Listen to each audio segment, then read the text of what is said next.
We have a very special guest. Mr. Jimmy Tai, DTM, first came to America as one of the Vietnamese boat people, a refugee in his 20s with no money, no education, and he knew only one English word. He went to prison twice before turning 17. Today, Mr. Tai is a VP of technology for a Fortune 500 company, speaks and trains 2,500 professionals annually for Bayer, Intel, Simons, U.S. Navy, universities, and globally. His favorite audience is you, high school students, where his message of struggle is usually very well received. He's very proud to earn his BSEE from UCSD. And now, please welcome Mr. Tai and his Nightmare to American Dream story.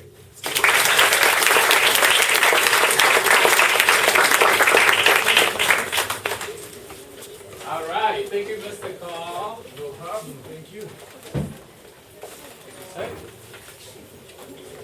Okay, while Stephanie passing out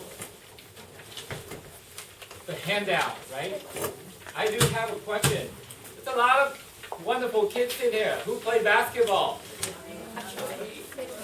Nice. All right, what's your name? Henry. Henry, see you can make a basket. Good question.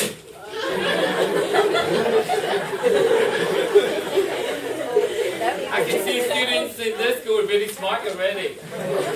How can Henry, he asked, how can I make the basket where? So how can he make the basket that he cannot see, right?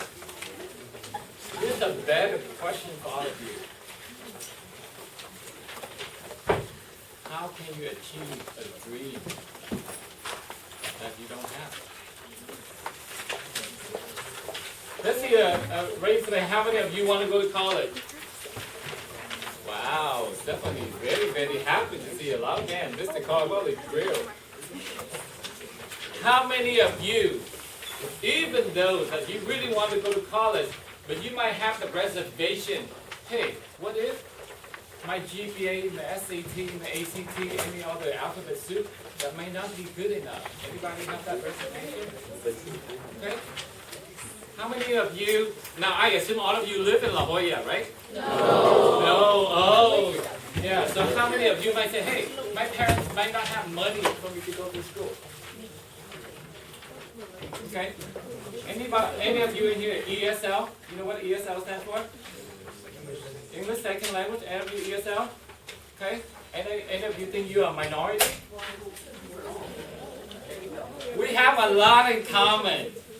When I asked your age, I did not have any money, I did not have any education, I didn't even know English. In fact, I didn't learn to speak English until I was 20. And some of my friends said, I still don't. But today, if you can bear with me for the next 20 minutes or so, I'd like to share with you a couple of stories. All right? You have the handout in front of you. In the back of the handout, it's just a very simple something that if you're interested in something that I talk, it really resonates with you, you can jot down the action item that you like to do or pursue so you can achieve your dream. And one of you lucky in here, if you listen carefully enough, toward the end, you might win some money. Sounds good? All right. I know how to get your attention, you can tell, right? So when I was your age, when I'm 16, I went to a high school just like all of you, and one of my classmates made a statement. Hey, it doesn't matter how smart you are. I was pretty smart when I was a lot younger. I did really well in school. You will not go to college because your father is a trader. My dad used to work for the U.S. government before the fall of Saigon. Any of you from Vietnam? Okay, so before 75, before the fall of Saigon, my dad used to work for the U.S. government. After the fall of Saigon, we all branded as traders. My mother used to operate a small business, and this guy said, Your mother is a sinner because she explored, profit on other commoners. I was pretty upset when somebody called my dad is a traitor and my mom is a, sinner. And I figured maybe he's right. I'm not going to get to college. Might as well give him a bleeding nose. I got expelled out of school. Not good, right? That's not what I'm here for. But the message I want to share with you is that, can I write on the board? Yes. Yes. And can I erase anything? Yes, I would say. Just give me Let's erase this one. Just give me a box. The first word I want to leave with all of you is D for determination. When my parents told me that maybe we need to find a way to help you escape Vietnam, I tried not 5, not 10, but 15 times before I finally made it out. At your age, I witnessed murdered, raped. They shot and killed my older brother. And in refugee camp, I witnessed all the human indecency, prostitution. The bigger guy killed the little guy for food, right? But during those darkest times of my life, the only image is always pop up in my head. It's America. Someday I will make it to America, and I can go to school. I can get education. And since I didn't know any English word, except for one, when I think of America, you know what I think of?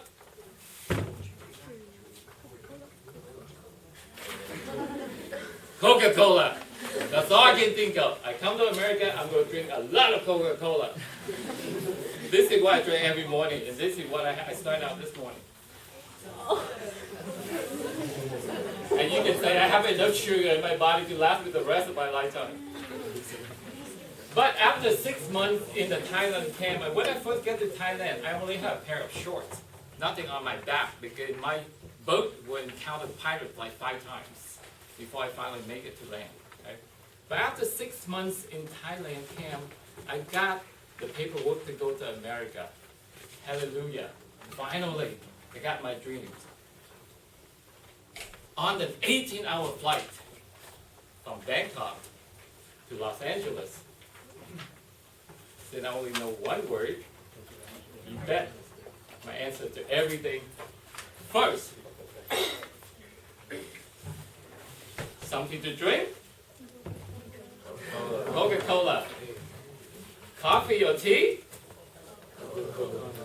Chicken or beef? They used to serve food on airplanes, and it was pretty good. Any of you flown lately? Does it serve you anything anymore? Chips and water, right. The first time I got a chance to eat a dinner roll with butter on the airplane, I said, wow, this thing is so fancy.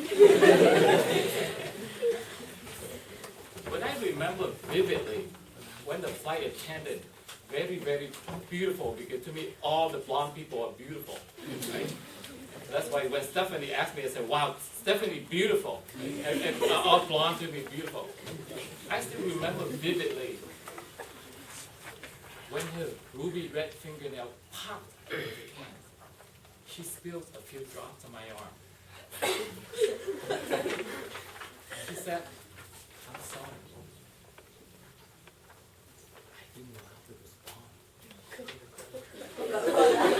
Can't say Coca-Cola. They already got it by your arm. She's apologized again. And that's when it hit me. Oh, I'm going to make it in this strange country that I don't understand the language. For the rest of the flight, right, I stares outside the darkness of the window. I feel lost. I feel hopeless. But the image of America is still there. Right? And I said, you know what? The minute I landed, I will figure out how to learn English. So for some of you in here think that you are ESL or you have all of these challenges you're facing, you're not going to have a bigger challenge than the guy that 20 years old didn't speak the language, didn't know have any money, didn't know how to, respond to a simple question that I'm sorry, right? So that's number two. You have to respect the privilege of being able to speak English, to go to a school, a beautiful school like this. It's a privilege. It's not a right. Going to college is a privilege. It's not a right. Because a lot of kids in the world won't have the same privilege that you do right here. All right. So that determination and privilege. So after about 2 weeks, I said, you know what? Let's figure out how to go to college. So I asked around, the sponsor family that sponsored me. And I said, well, you know what? Maybe you should try community college and see how it goes. I said, sure. So I went to CD College. Downtown, anybody know CD College? Right? So, and I had the dictionary with me because I didn't really know much, so I have to use the dictionary so I can understand how to talk to people. And I, with my broken English, I said, I'd like to go to college. And the lady said, go home, learn English.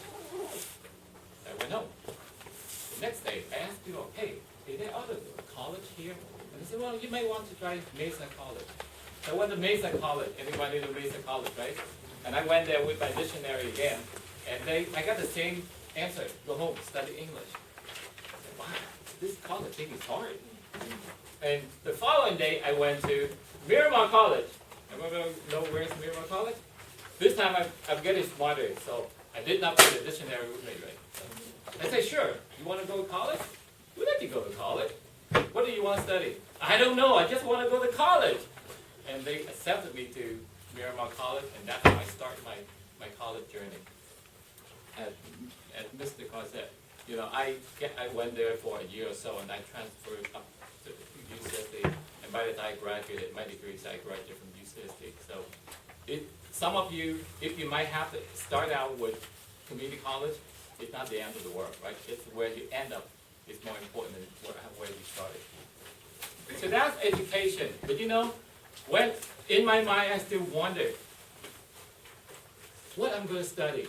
And at Miramar College, the cool thing is that not only I got a chance to go to college, I got a part-time job to be a janitor at night, to clean restrooms and stuff like that. And that's pretty cool, because it allowed me to earn money to pay for college. So now, you know what the room that I like the most to clean is at Miramar College, or any school for that matter? Library? That's a pretty good get. I love library because I love to read. This place, at the end of the day, they have extra food and they give it to you. Cafeteria, right? So I learned the lady that ran the cafeteria really well, and at the end of the day, she gave me free sandwiches and stuff like that. And I have unlimited drink of Coca-Cola. How cool is that? I went to college, I got free food, I got some money, and I got a lot of Coca-Cola to drink. So then again, education is really important, right? But here's the thing. One evening, they asked me to go up to the president of the school to clean her office. And when I walked there, that's a very fancy room. So the minute I walked toward it, and the sliding door just was tipped away. It closed. I said, close. Door open. Step away. It's closed. I did it for 48 times. I almost ruined the door. That's what I heard from the next day. But then I went home and I said, wow, how that thing worked. Any of you know how that thing worked? The sliding door. It's not very common now, but 3 decades ago, to me, a kid that just came here from a poor country in the world, that's pretty fancy. But it triggered another dream. I wanted to become an engineer. So I can build, I can work with things that have sensor and remote like this. Right? So the next day, when I sat around at lunch and I told my boss, the lead janitor, that, hey, I think I want to become an engineer.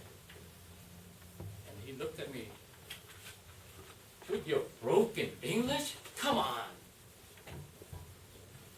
I was enraged.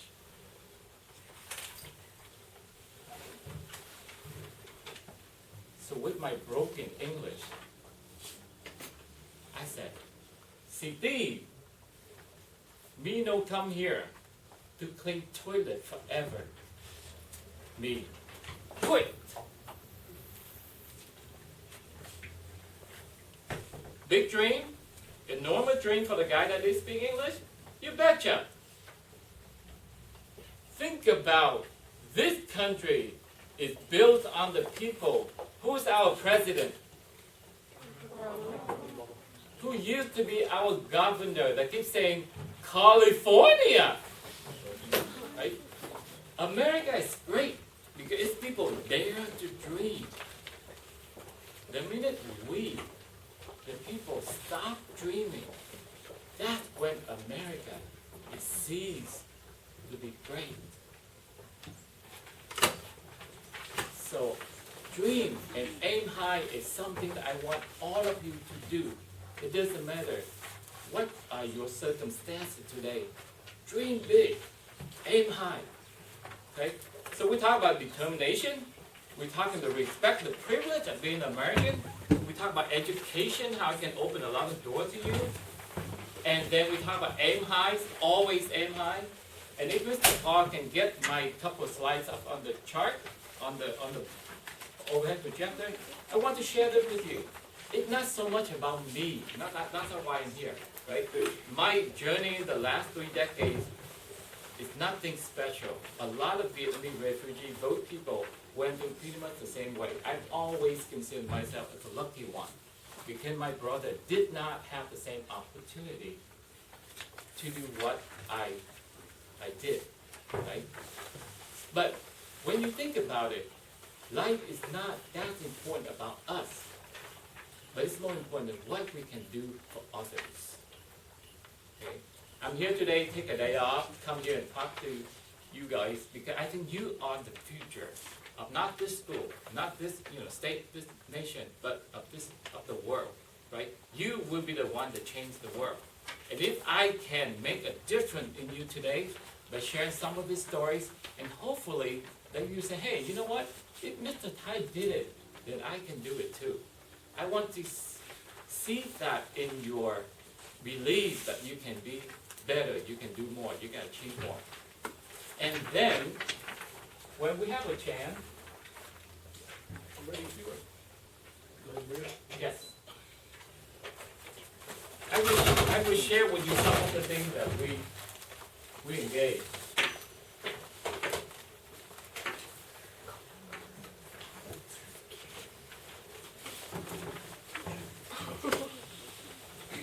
Not only I come to schools and talk to student bodies like you, elementary school, middle school, high school, we do a lot of charitable things for the world. Can you go to the next chart? I support the One Body Village. That's an anti-child sex slavery in Southeast Asia, right? So those are 22 girls that we rescue them from the street. And then we build a house and we give them education, we give them, medical care and feed them and all that stuff. And the youngest one is 4 years old. Now, I'm not going to stand here and pretend I understand why other people hurt children as young as 4 years old. The oldest one is only 14. You can see that that's really in the age of some of you in here. It could be some of younger sister and brother. But then we do that. And then even in here, I support the Wounded Warrior Surf Camp, right? So we have to pay respect to the people that give us the freedom, give us a good night's sleep every night. Once a week, I take my family, once a month, I take my children and a lot of my friends go down to Ronald McDonald House here. And then we cook meal for 6 patients, right? So we can always do a lot of things even in our own, San Diego here. And then we travel around the world. Every time we travel, I make sure that my children, I have 2 daughters. One is 17, one is 14. I hope the 17 will get a chance to go to UCSD here next year. We feed all the orphanage children, or I have a chance to take them to a lot of the orphanages so they can see that, how privileged they are to be able, to live in this country. The next slide, please. This is a school of hope. This is a special school for children that are mute and deaf in Vietnam. So when they mute and deaf, they resort to violence. They don't know how to communicate with each other. So they fight with each other a lot. So we use art. Right? So I train a lot of college students, and they use art to educate these children to express themselves. And hopefully that we give them the skill that when they get older, they can paint something, they can draw something, they can sell it, they can make money. Because there's no better way to help somebody than give them a skill that can sustain their future, right? And so you can see a lot of college students that I take with me when I go to these schools. Next slide, please, Mr. And then another project I started out, I call Build a School, Leave a Legacy. You get a lot of us here that, we say, hey, how can we help educate kids in the third world country? Can you believe that for $5,000 I can build a 3-classroom school in the mountain, and then we can educate 50, 60, 70 children? How much did you say? $5,000. And you can see how to get there. It's not simple. We have to fly into Hanoi, Saigon, and then we take our car to 5-6 hours to this remote area, and then to the point that your car cannot go anymore. You have to hop in the back of the motorbike. And for the last quarter or last mile, usually we have to walk because it's so up in the mountain and so remote. And these are the mountainous people. And if you don't build school and you don't have a place for them to bring their little children there, and if they leave them at home, they will get kidnapped and get sold across the border to go into either child sex slaves or child labor. So we want to make sure that we have a place. The parents in the morning before they go out to farm, they have a place that they can put their kids there, and some teacher will watch them and educate them at the same time. And last year alone, we built 2 schools and 1 bridge. The next chart, please. So that just show you, when we do that, and they have the dedicated flag to the effort that we do. And then this year in 2016, my goal is that I want to build at least 3 to 5 more schools. And next chart. This is where I got captured twice when I tried to escape, doing those 15 times. And to close the bridge, my path and the district now, I make a pledge a couple of months ago that I'm going to build a bridge. Children in this Delta Mekong, Delta, they have the tendency to be drowned because they have to cross a lot of river and streams, stuff like that on the way to school. And when during the flood season, a lot of them drown. And then we say, you know what, with 4,500, I can help build a bridge. And then that the children can cross the street safely. And I believe one more chart. Maybe one more. I never ever forget that image every time I close my eye and go to sleep. That's the little girls I encountered at the first school I built. They are so poor, they are so underprivileged, they so not having anything. And then, when I close my eyes to go to sleep, here, how can I now helping these kids? And I'm pretty sure in all of you, you have the compassionate side in all of you, and that's what I'm interested in. I'm not hope that you become a better leader in the future with all your talent that you have, with all the passion that you have. But I hope that the talk today gives you a compassionate side of it, because be a leader is not good enough. Be a compassionate leader. That's where you can make a lot of difference. Okay? All right. So now, let me run real quick. If any of you really pay attention during my talk, and before we open up for Q&A and lunch, what are the 5 key words that I went through today? What's the first one, everybody? Determination. Determination. Second? Respect the privilege. 3? Education. Education. Number 4? Aim high. Aim high. And last one? Make a difference. Make a difference. So if you take the first 5 letters, what do you have? Dream. Dream. Okay. Here's the fun part. So you all qualified to enter into this game because you all answered the question correctly.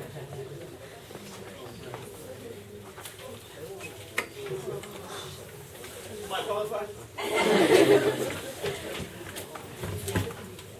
Who won this money?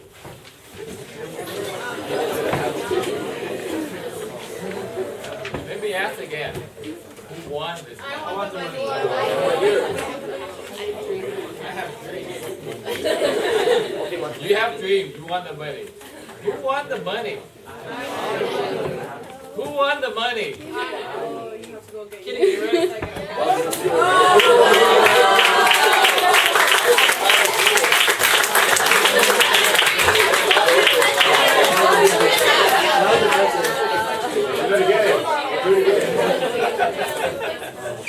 Bianca, right? Yeah. Bianca. What happened? She saw something and she went and she grabbed it. What's your name? Tony. Tony? Tony? Thank you. We all have dreams. Not enough. We need to take action. You have to act, right? Everybody have dreams. We do have dreams. But until you act, you go nowhere. And that's something I want to leave you. The next time you see somebody holding up money, jump on it, okay? You don't have to wait. You can all say, I want dream, I want money, my name is not what I wanted. It doesn't matter. All it takes is get up and get it. And that's how I see America. You get up, you get it, and you get everything you want. All right? With that, thank you for your attention, and let's look at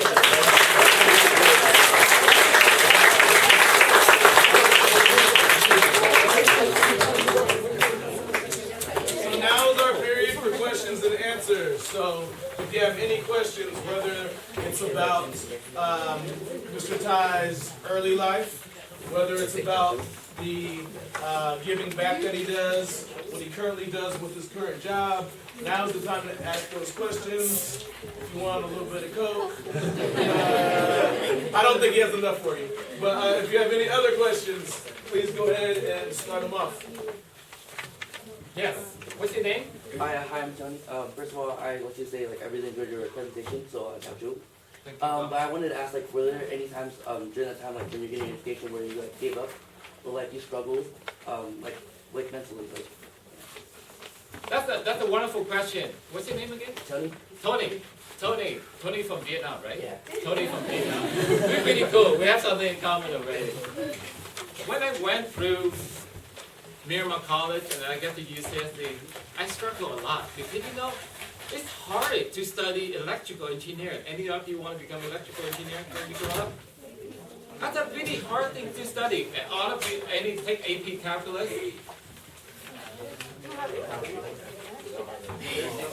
There's no AP counts here?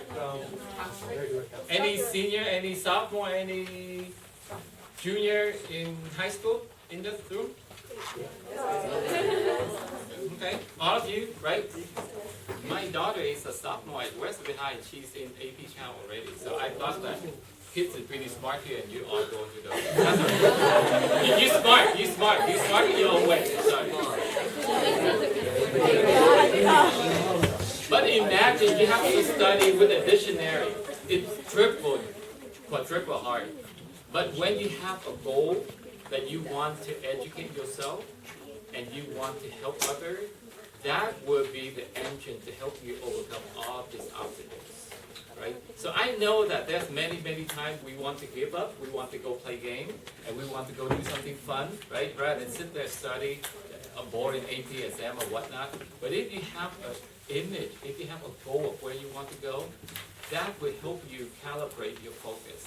So my message is that I thought about dropout UCSD 1,000 times. I thought, man, I'm not going to survive this school and go here, get way too smart, and I have a hard time, And math is not a bad thing because that's number. English is like, ugh. After 2 years at community college, I took the SAT. Otherwise, I could not get into this school.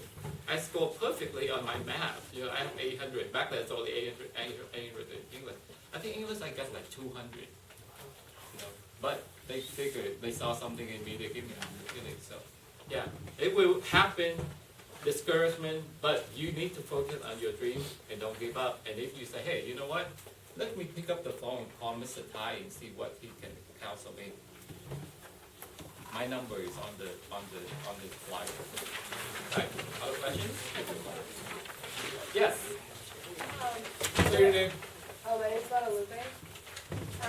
Were there any people who encouraged you along the way, or was it just like within you, like just your own determination?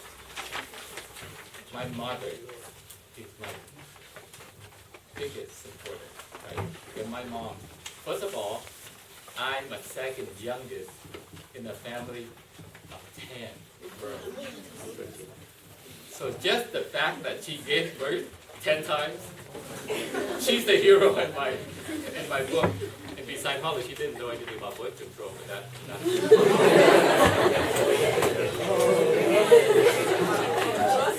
different culture, right? You have a lot of kids, and hopefully that they can provide a lot of labor. They can help you when you get older. So that's a different mindset, different culture in the 20s. So it's not the same. But my mom's always believed in me. When I went home and punched that guy in the nose for insulting my family's name, my mom said, you know what? Let's figure out a way to get you out of this country, right? And when I failed so many trips, I come home and after the 5th time I lost my brother, I just said like, Mom, maybe we shouldn't, do this anymore. My mom said, no.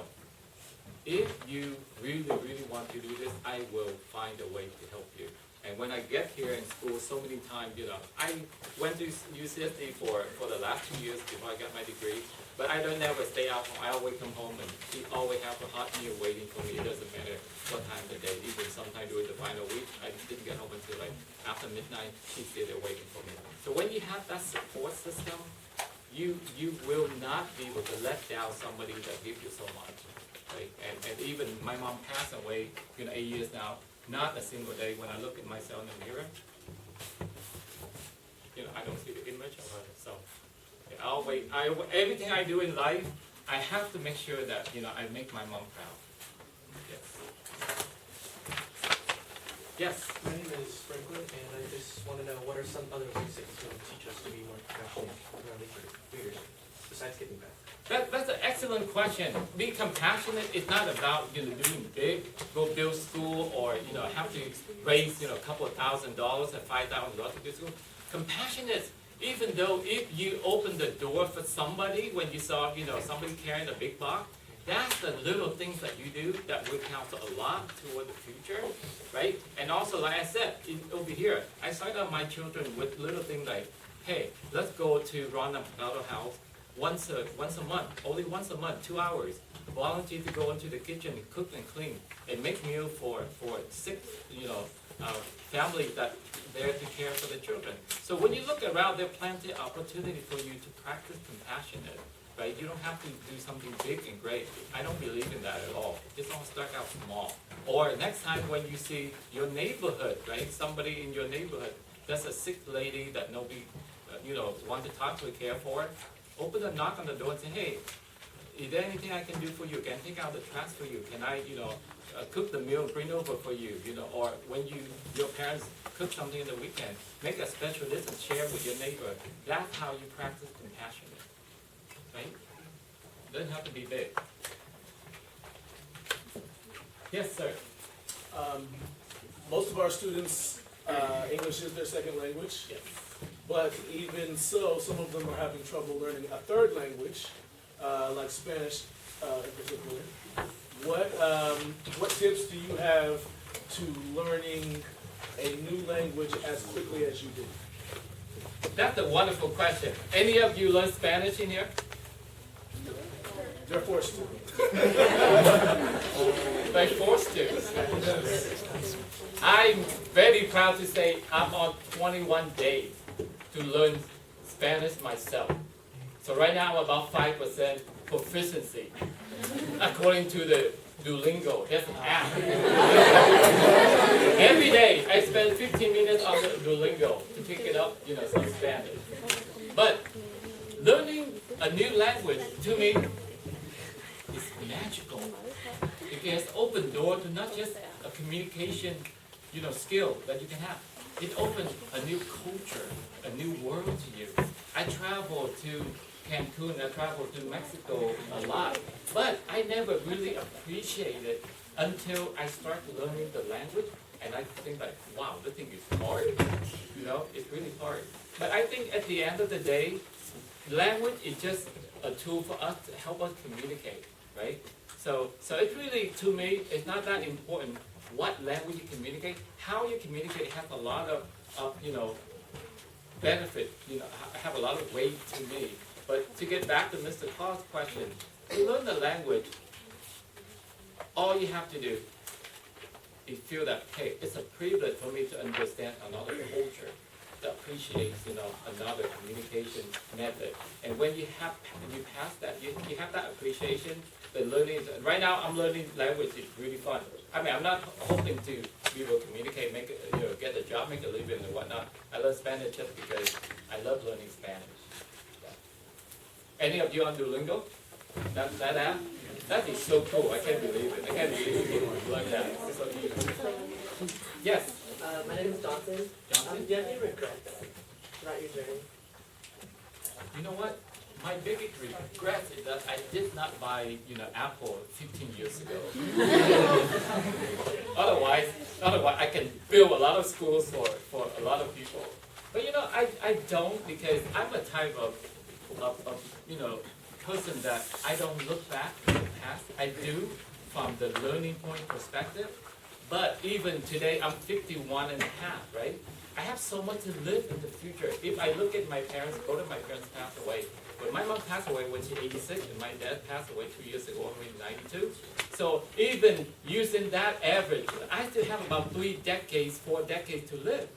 Why do I care about what happened in the past? I have so much to look forward to the future. That's why, when my wife laughed at me like, why do you learn Spanish now?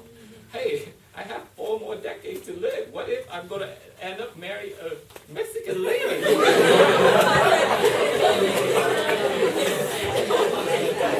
I want to get the head start. Come on. Did I answer your question? Yes. Yes. My name's Sorelli. When you first stepped foot in America, how much help did you get offered as a refugee? Because I know there's a lot of agencies like the IRC that help with the settlement and finding work and education for these refugees. How much support did you get when you stepped foot in America? Yeah, that's a wonderful question, because I did get a lot of help. And to be honest with you, I went to UCSD, and then I went to master program at another school. I got a master electrical engineering, and I got my MBA. I did not pay a dime. And the secret is that when you poor in this country, there's so much help out there for you, right? And then I got Pell Grant, and I got scholarship. I have all of these help, and then I have work study. So, even when you're in school, you got help to work and earn that money, and then, or you have grant, or even I took out student loan. I graduated from UCSD, and I took about 8,000 of student loan. This is way back in the mid 80s, so 8,000 back then is a lot. But not crazy to the point now that you need to have 60,000 to go Harvard. In fact, let me introduce Dr. Andrew Tran right there. Dr. Tran.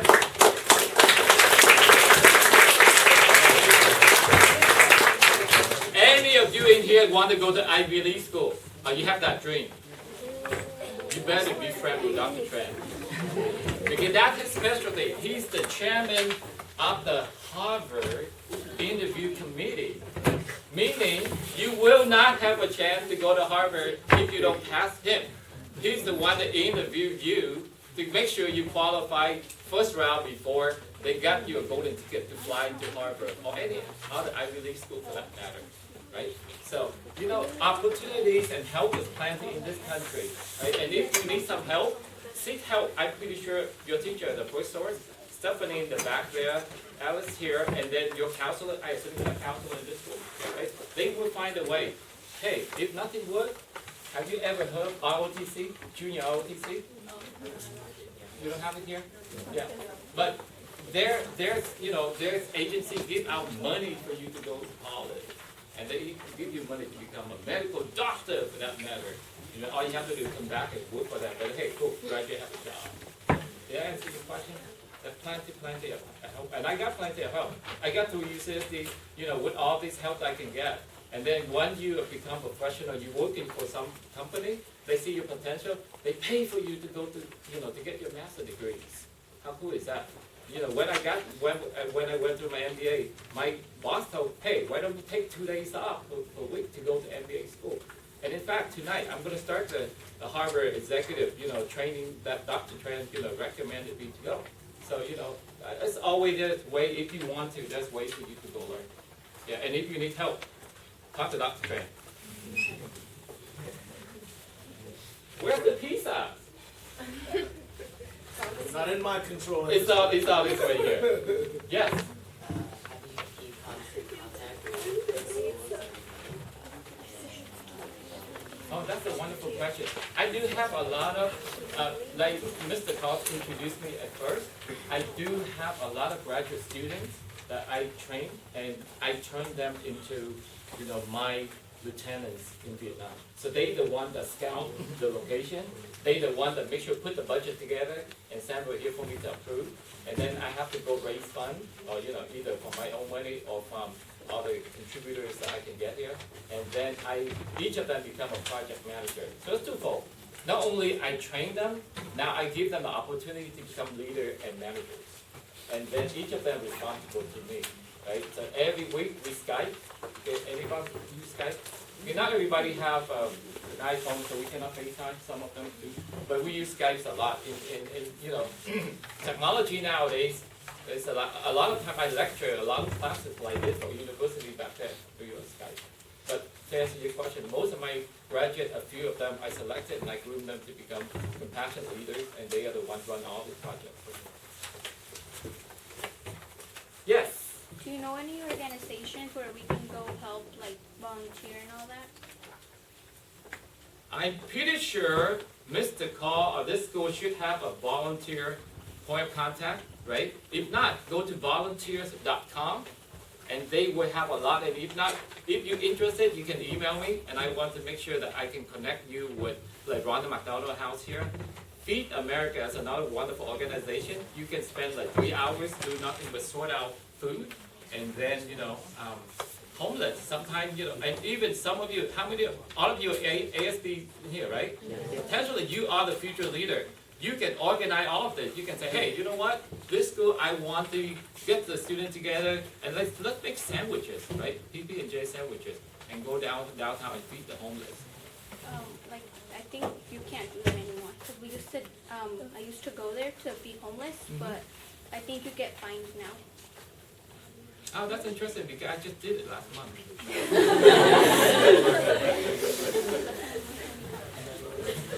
Well, maybe we get out because what we did is on the first Friday of the month, when we cooked for like 300 people at Ronald McDonald House, the Children's Hospital associates there, and then if we did not feed them all, we just put the food in the foam. And then the next day we go downtown, we set out a table, and within the 15 minutes we give away all the food and stuff. And maybe we did it so fast, they go like, whoop, and then we disappear before the cops show up.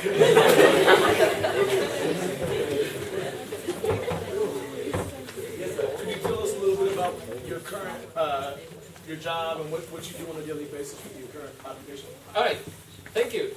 I have a pretty cool job. I'm a vice president for technology for a company called SAIC. That's a defense contractor, right? But we build a lot of cool stuff, and my claim to fame is a tsunami warning system that my team built. Right? Anybody heard about the Indian Ocean ocean tsunami in 2004? That's December 26, 2004. Right? A 9.2 magnitude earthquake. Right? It killed like 250,000 people. So 2 years after that, we created a tsunami warning system, and then now we pretty much deploy that all over the world. And that's how I make a lot of contacts around the world, right? So we build that system. That's my main job. Any of you been to San Diego Airport lately? San Diego Airport. If you use the terminal 42 to 51 in the terminal 2, the new terminal, right? My company built that terminal, not from the construction standpoint, but we put all the security on the network. Right? So I do a lot of physical security. I do a lot of cyber security. I do a lot of disaster, warning solution. But really, my heart and soul right now is more or less to go do volunteer work. Because I'm kind of like retired, so.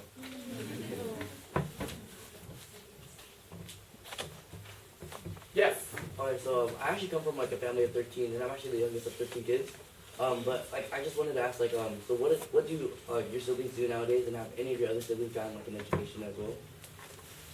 Yeah, out of 10 in my family, 9 of us are engineers. We're kind of like boring in that sense, right?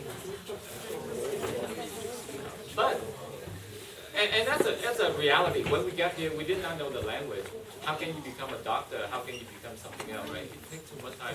Engineer, pretty quick. 4 years, you got a degree, and you can make a living, and then you can feed your family or help other relatives that you have to support. So one of us, became engineer by choice. But you know what? I just had the conversation with my daughters last night. I'm learning Spanish at 51, right? And my wife's learning guitar at 46, right? So it's not like, okay, if you don't do anything by the time you're 18, your life is over. Oh my God, I don't know how to paint by 18, my life is over. Oh my God, I'm not a fashion designer when I'm 18, my life is over. No, it's not. You go make money, be an engineer, be a doctor, be a dentist, all the boring jobs that people keep saying, hey, no creativity. And then when you make a lot of money, you can always go back and paint and draw and learn different skills and stuff like that, right? So do whatever you have to do that, make sure that you can self-support yourself, and then find your extra time on weekend, on evening, instead of playing games, maybe start playing something useful, do something useful, hint, and then you will start seeing, hey, I'm really good with this and I'm really good with that. I mean, I change my job every 5 years. Right? I stay in the technology field, but I change job every 5 years. Because first of all, it has to be exciting. It has to be something that I get up in the morning and look at myself like, man, I'm ready to go, I'm excited. Then after 5 years, I was like, the same thing over and over again. Did I answer your question? Yeah. All right. I really thank for your patience, because if I were you, I'd probably say, pizza. And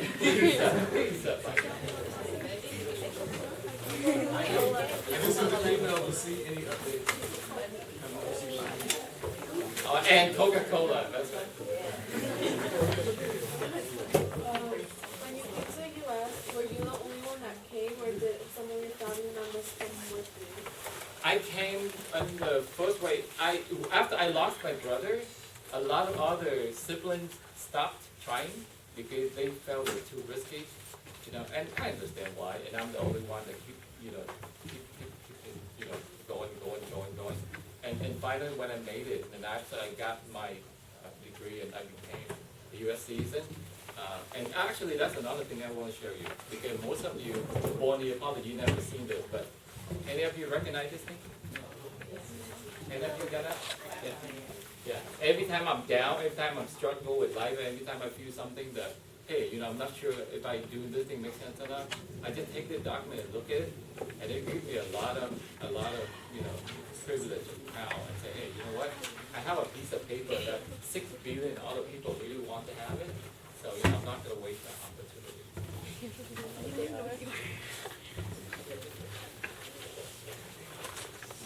One last question?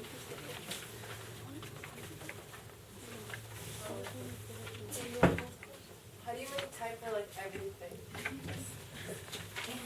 That's a very, very, very good question, and thank you for setting me up for that. Because I have an app. If you look at my note on the back, I have what I call a smart tool that I did. And I built this tool just for my daughter, right? Because they just like all of you, right? Hey, I'm too busy with school. I'm too busy with this, and why you make me do piano? Why you make me go swim? Why you make me go work out and all that stuff? And what we did is that I created for Western High School. It's SMART. It stands for Schedule Management and Stress Reduction Tool, right? So you go in there, and with me, everything is on schedule, right? And I don't sleep much. Sleep to me is overrated, You sleep my 14 will argue with that because my 14 say, hey, if I don't have enough, 8-hour beauty sleep, then I will not be able to function, blah, blah, blah. And she's just like, hey, don't make me do chores because I'd rather use that time to study and get good grades. I say, that's a bunch of baloney, I don't If you schedule everything, and this is something I really want you to practice, okay? You write it down, everything you want to do that day, and at the end of the day, see how many you cross out, right? And if you practice like that, you will be very efficient with your time. And there's another thing, I have a reminder on my smartphone, every hour it beep, every hour it beep. So it's a reminder, hey, what have I accomplished in the last hour? Right? If I finish my calculus homework, if I finish my, bio, paper, then I know that I used the last hour wisely. But if I say, like, well, the last hour, I really just goofing off on Snapchat or anything, and I'm like, well, you know what, maybe I have nobody but me to play. So when you have a simple thing like that, every hour it beep, then it helps remind you, hey, what have I done in the last hour? And then pretty soon you'll be very, efficient with your time. Yes? Do you give your daughters like whatever you want, or do you make them like kind of like work for it? Ask that question again. Do you give your daughters whatever you want, or do you make them earn what they want? What do you think? How many of you think that I'll give my daughters everything they want? Raise your hand. How many of you think that I make my daughters earn it? You're absolutely correct. And I started them out pretty young. When they're little, when everything's still fun, right? So Sunday, I give them a rack and say, you know what? You see all the little dirt on the windowsills? If you go and you wipe it out, they disappear. How cool is that?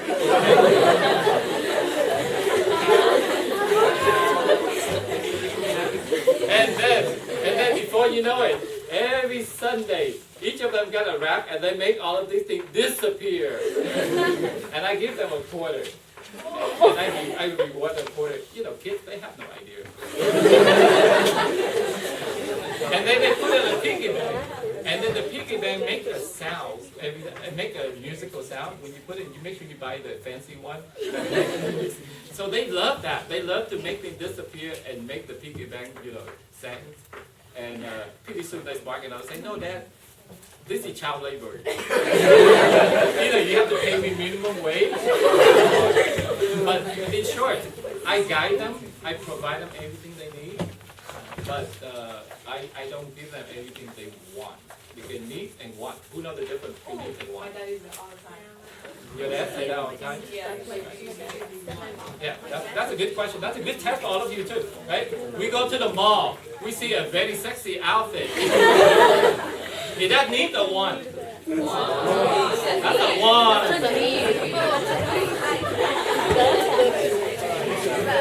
You need to look nice. I'm absolutely correct. You need to be presentable, right?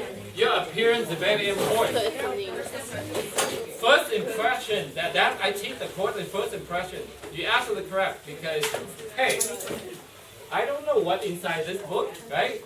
But all I see is just the cover.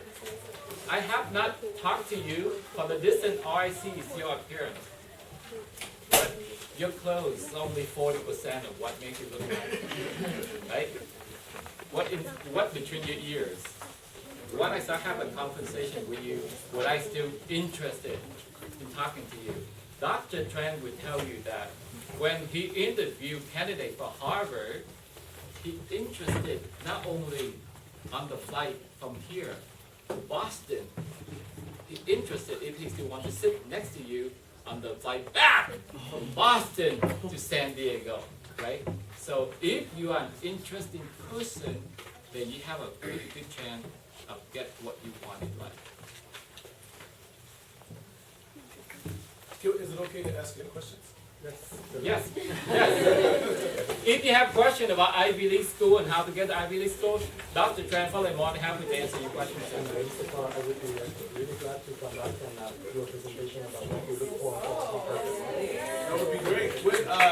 Do you live in San Diego? Yes, Or? I'm living in San Diego, and we recruit Harvard students from the San Diego county. So please stay with me. Okay. So we can schedule something. We'll have to look at his schedule as well as but I'm sure you'll make your schedule free.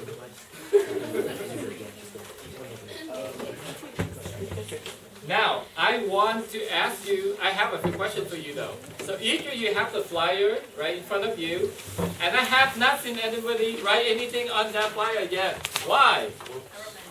I'm sorry? You're thinking. But what I want to see is that, again, how many of you have dreams? Yeah, how do you from having the dream to achieve your dream, right? You have to jot down something on that piece of paper.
Alright. Can I have your attention, please?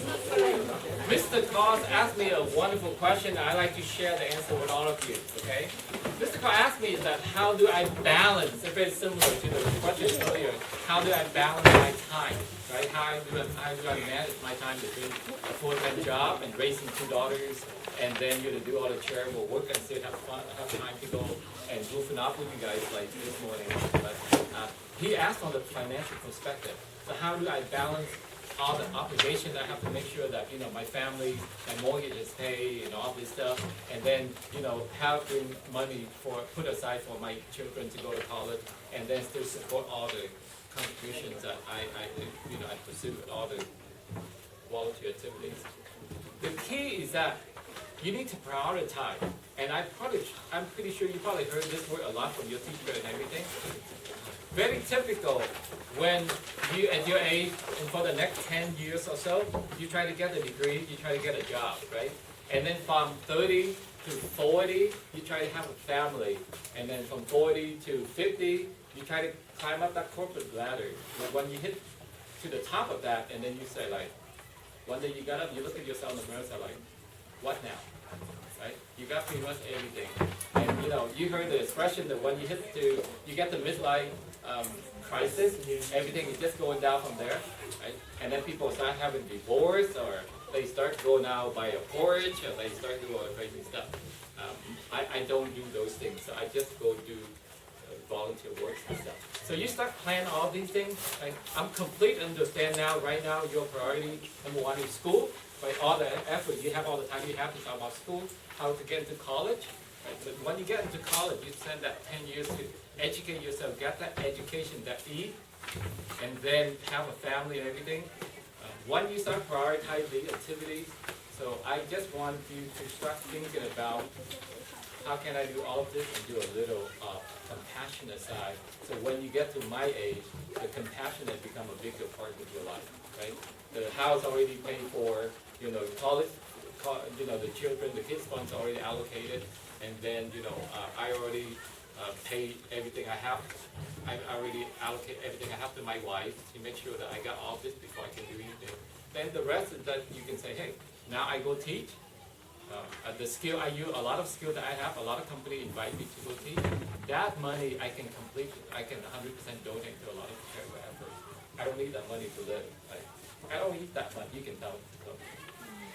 That answer your question, Mr. Bob? Yes, indeed. And the pizza is on its way. We just sent some kids to get it. So I'd love to take a picture because everybody looks better without pizza sauce on their face. That's right. So should we take a picture in here or should we try to get in?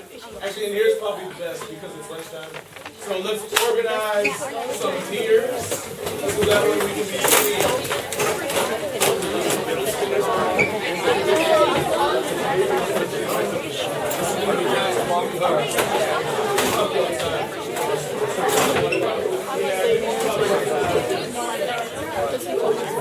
let's go out. Time right now, I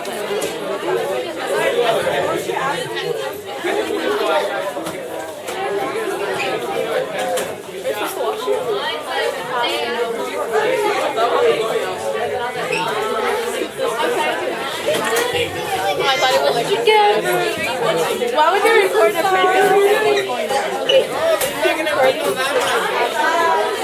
it's still recording. We're gonna be all here and get in there. Yes. You can turn it off now. Is it recording? Yeah. Yeah.